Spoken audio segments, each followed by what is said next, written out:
and Mr. Wilson present here in the courtroom. We'll go on the record in People versus Joel Wilson, file number 255421 and 5485. Defense counsel, put your appearances on and specify the file for the record.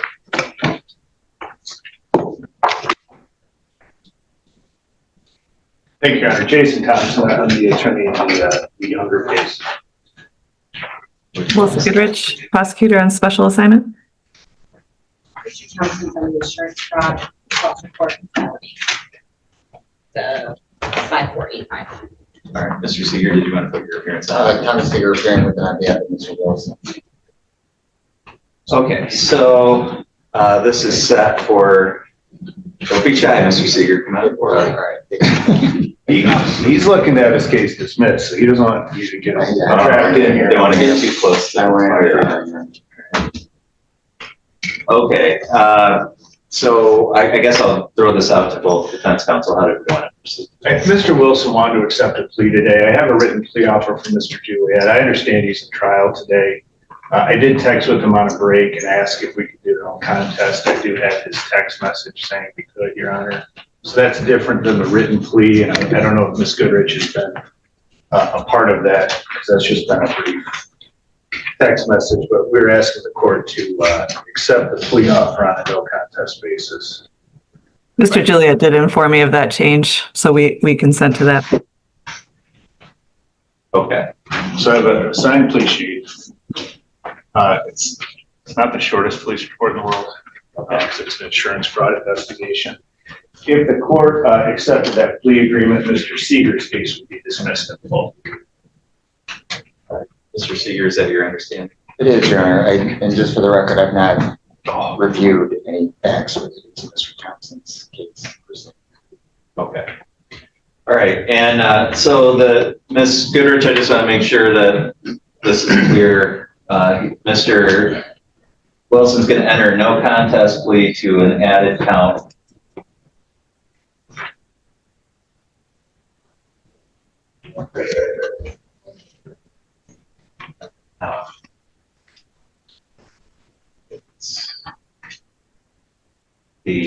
I have an amended felony information that indicates an added count 3, but the plea sheet you just handed me, Mr. Thompson, says an added count 6. I think it might be the wrong case, because that would be Mr. Seager's case. The plea is supposed to be in 5485, according to the amended felony information that I received yesterday. Thompson, I just want you to take a look at this since you're right here. This is the one that I had. This is the one that you handed me.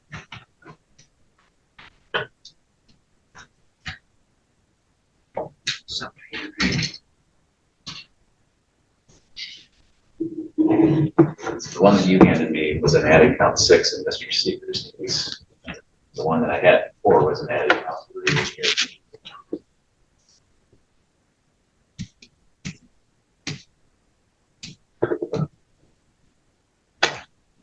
I'm sorry, one more time. The one that you handed me today would be for an added count 6 in Mr. Seager's case. Oh, okay. The one that I had. Yeah, I think that's probably the mistake. So we just need to make this That's one what a you- no contest. Yeah, I'm sorry. That's fine. I glanced at them and I thought they were the same. Okay. I got that yesterday by email, but I had this in my file and I'm sorry. Okay. All right. So Ms. Goodrich, I clarified this with Mr. Thompson. I just want to clarify it with you. So the plea is in file number 255485, and it's going to be no contest to an added count 3 lying to a police officer. Yes. Okay. So, Mr. Wilson, Yes, Your Honor. have you been able to discuss this plea with Mr. Thompson? Yes, Your Honor. And is that how you wanted to proceed today? Yes, Your Honor. Okay. Can you raise your right hand, please? Do you solemnly swear or affirm that the testimony you're about to give will be the truth, the whole truth, and nothing but the truth, so help you God? Yes, Your Honor. Thank you. You can lower your hand. So, Mr. Wilson, this added count 3 of lying to a police officer, that is a high court misdemeanor that carries with it a maximum possible penalty of up to 2 years and or a $5,000 fine. Do you understand that? Yes, Your Honor. Are you currently on any kind of probation or parole? No, Your Honor.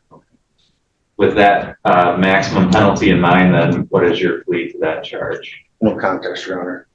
Right now, you have the right to have a trial. You have the right to be tried by a jury. You have the right to be presumed innocent until proven guilty. You have the right to have the prosecutor prove beyond a reasonable doubt that you are guilty.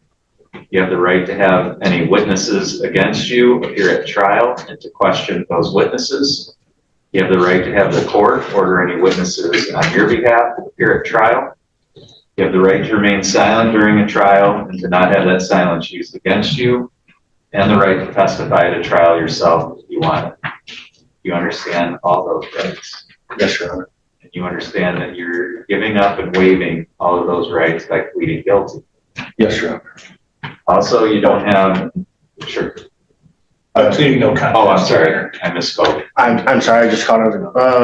I get into a pattern of I apologize rights. for interrupting you. Sometimes I go on automatic pilot. And Your Honor, just for clarification, and although I didn't review each you're saying, and there was a small misunderstanding relative to the tenets of it. And again, it's not my file, I'm only directly related to it, but at least my understanding is that it would be a delay with the reduction to a misdemeanor, which I'm not sure if the court specifically had indicated to the extent that he successfully completes his the term of the delay, and that was the material portion of the plea. Right, so is that correct, Mr. Thompson? Yes. And Ms. Goodrich, that's your understanding as well? That is. Okay. So, yeah, I mean, Mr. Seager's right that kind of sentencing agreement is part of this whole thing. You understand? Yes, Your Honor. Okay. And if for some reason I was to not go along with that sentencing agreement, then you would be able to withdraw the plea that you're making here today. You understand that? I think, yes. If you decided not to agree to it. Yes. Okay, yes, yes, Your Honor.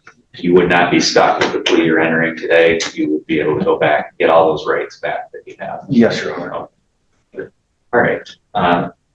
So no one's threatened you with anything to get you to plead no contest. No, Your Honor. Has anybody promised you anything other than what we've talked about today? No, Your Honor. Is it your own free choice to enter this plea? Yes, Your Honor.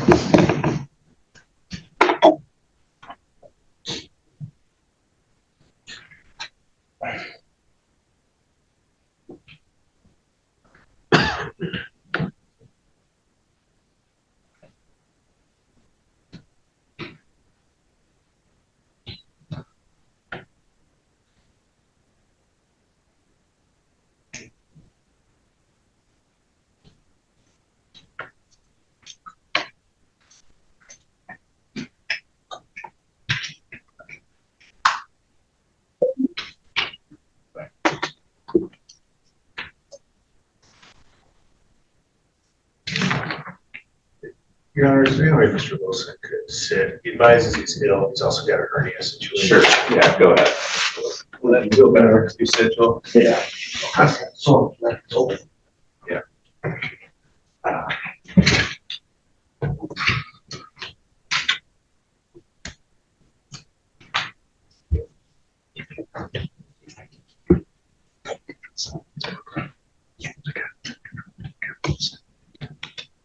Okay. All right. Ms. Goodrich, I'm looking at Crawford County Sheriff's Department report number 24120000656. It's dated April 15th of 2024. Have you reviewed that report? I have not, but I know that Mr. Juliet is aware of that report. On behalf of the prosecutor's office, would you agree that that report would support a finding of guilt as to lying to a police officer? Yes, Your Honor. Mr. Thompson, have you reviewed that report? I have. Would you agree that it would provide the factual basis for the edit count 3 here? I would. All right. Ms. Goodrich, are the people aware of any threats, promises, or inducements other than what's been placed on the record? No, Your Honor. Mr. Thompson, are you? No. Ms. Goodrich, are the people satisfied that the court has complied with statute and court rule in taking this no contest plea? Yes. Mr. Thompson? Yes. One thing I think I did neglect to do, I'm assuming it's on the basis of civil liability, but is that the basis for the no contest? It is, Your Honor, in terms of just general civil liability with the insurance company. He's also got a liquor license, so that's a possible civil consequence. Okay. All right, so Mr. Wilson, the court finds that your plea is knowing and voluntary. I'm satisfied, and I'm going to mark and admit as an exhibit the police report that I referenced as Court Exhibit 1. I find, based on the information contained within Court Exhibit 1, that there is a factual basis to support a finding that you are guilty of this charge. The court will accept your no contest plea. We'll set this matter for a sentencing hearing. You'll be notified of the date and time of that hearing. In the meantime, you'll meet with somebody from the probation department to set up a pre-sentence report. Mr. Seager, I don't think you would need to be present at the sentencing hearing since your file's going to be dismissed. That's fine, Your Honor, just for clarification, because I'm somewhat unfamiliar with the other office, but I assume there then that ordinarily it would probably be dismissed at the time of sentencing, but because the matter is set for trial, I assume that they'll file a nollie. I guess they could reauthorize it later, or if you want to. I'm just trying to not affect your docket in mine as well. So I know it's a little bit different, but. So I just texted Mr. Juliet, and because usually I do the nollies in this county, he advised me he already has them done. He is going to send them to me, but those will be presented at the time of sentencing. I'm going to adjourn the trial date. So That's fine. typically, you're right. I would wait for unless we have an alley, but I think under these circumstances, we can take care of that. So, all right, Ms. Goodrich, anything further we need to address from your side? No, Your Honor, thank you. Mr. Thompson? Nothing further for today's record. All right, thank you, Mr. Wilson. Just make sure you stay in touch with your attorney. All right, so you're going to talk to John now.